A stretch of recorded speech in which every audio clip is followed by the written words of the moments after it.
So, Mad Max, Maxime Bernier, last week announced that he was leaving the Conservative Party of Canada and was going to seek to make his own party.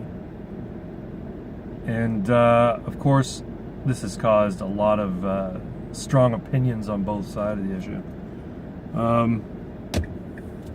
I supported Maxime Bernier in the Conservative Party leadership most recently. I guess it was about a year or so ago. They had a vote who was going to be the new leader. I supported Maxime Bernier. He had a lot of support from the Conservative Party, but ultimately Andrew Scheer won. And I'm like, okay, I'll give Andrew Scheer a shot. I've seen a few videos online of him, making Justin Trudeau look like a fool in the House of Commons. He's very clever. He's got a very, a very good rhetorical style when it comes to Justin Trudeau, who doesn't have any rhetorical style whatsoever. I figure, okay, I'll give Andrew Scheer a shot. I started watching some of the videos online and looking at him and looking at his statements. I'm like, okay, well, he seems like a pretty centrist kind of conservative. Doesn't seem like necessarily a bad leader or a bad candidate to run against Justin Trudeau. Turns out he's younger than Justin Trudeau, which is saying something, but I was like, okay, he's the new leader, whatever. Maxime didn't win. In the next election, I'll support the Conservative Party under Andrew Scheer. When Maxime announced that he was breaking free from the party and was going to start his own party, I was like, oh, okay, well, this is a new development. Maybe he'll get on with the Libertarian Party. That would be cool if the Libertarian Party actually had some name brand recognition. But apparently he quashed that idea almost immediately. He said no. Apparently Tim Moen reached out to him and said, hey, you want to join up with us? And he said no. And then I was thinking, well, maybe Tim Moen should join up with Maxime Bernier. Maybe he should get behind Maxime Bernier and say, libertarians stand behind this new party, or we're going to join forces with the new party, or yada, yada, yada. Anyway, Max had made a statement as to why he did it. And his statement is one based on principle. He's leaving the Conservative Party because he doesn't believe it stands for principles of conservatism. He's leaving the CPC because he believes it's as corrupt as the Liberal Party. It's owned by the dairy cartel, as he calls it. And for those who aren't up to date on the dairy cartel comment, it's basically comes down to one of the factors in the trade war between Canada and the United States, and that's supply management. In Canada, we have a supply management system with regards to our dairy product. And what that basically means is that price controls, import controls, taxes and everything, they're all sort of controlled centrally, governmentally. And all that is done with the blessing and at the behest of what they call the dairy cartel, the big dairy farm money in Canada. And because of supply management, that's why you go to the supermarket in Canada, you want to get a block of cheese. A pound of cheese can cost you over $10, depending on what supermarket you go to.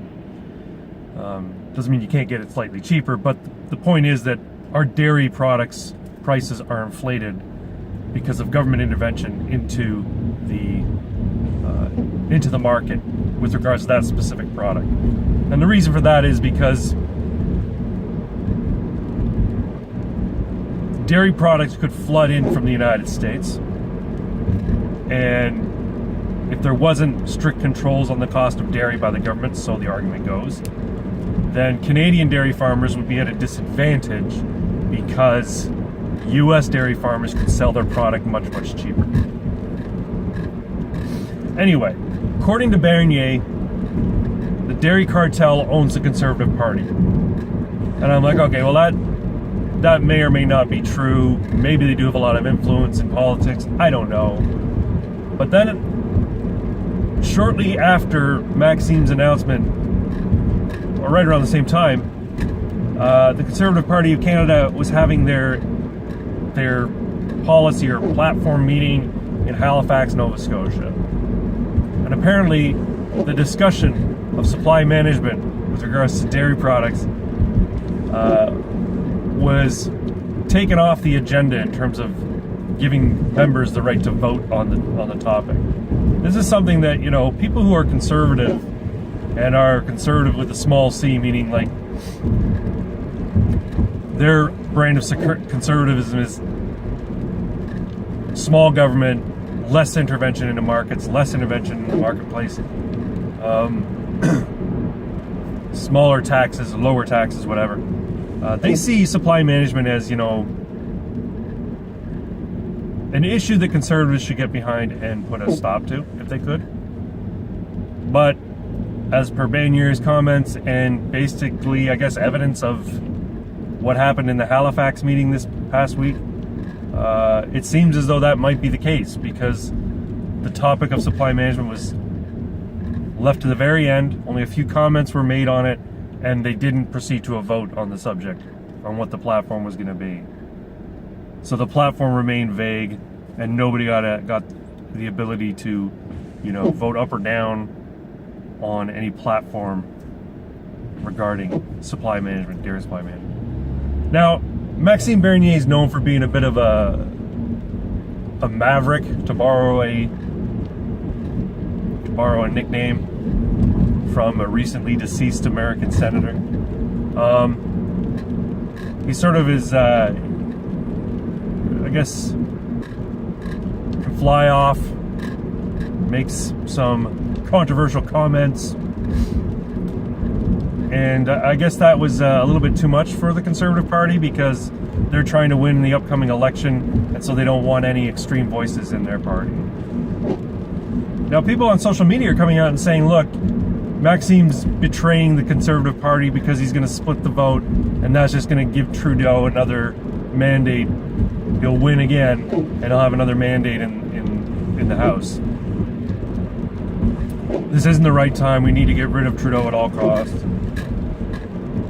And the point is, it's never the right time to start a new party, to break off, to try a new experiment in the world of politics. It's never the right time. There's always going to be one reason or another why winning at all costs is important, is more important than standing by principles, which sounds ridiculous to me, but that's the case, right? This is how people view politics. Politics is a game. You need your team needs to win, and there's no room for golden boys or show-offs, right? This is how the argument goes, especially, and this argument seems to be particularly common on the right, right? Because much more conservative, much more, you know, oriented towards having defined structure and order, and seeing people break out like Maxime did is off-putting to a lot of conservatives. But the problem with that attitude is excuse me. The problem with that attitude is that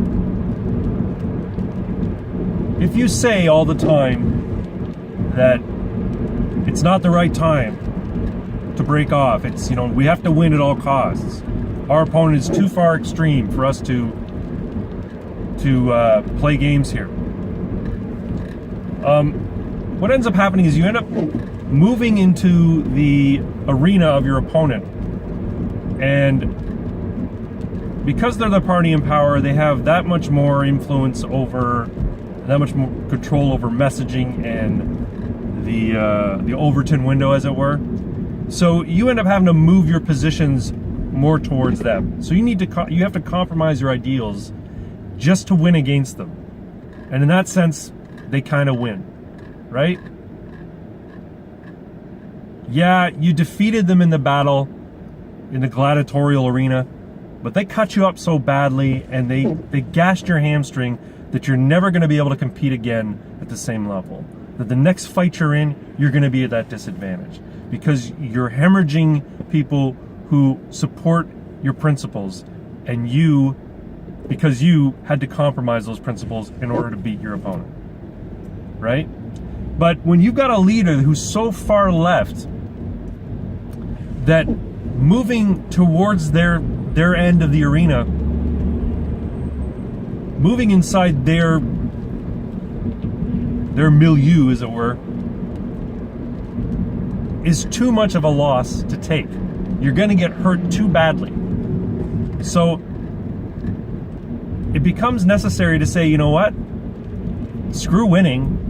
At this point, principles are far more important. Because the argument goes that Andrew Scheer and the current Conservative Party, with their current agenda and the way Andrew Scheer is approaching the leadership race, he is a shadow of Justin Trudeau. This is the message, right? He's more centrist conservative than principled conservatives are necessarily comfortable with. So I guess there was a recent poll since Maxime announced saying, where do you stand in support of the parties for upcoming election, federal election?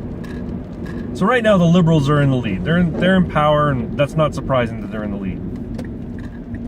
Conservatives are like right behind them by a few percentage points, like 5 or 6 percentage points. Since Maxime announced, there was a -6 shift on the Conservative Party. So that means that it's down 6%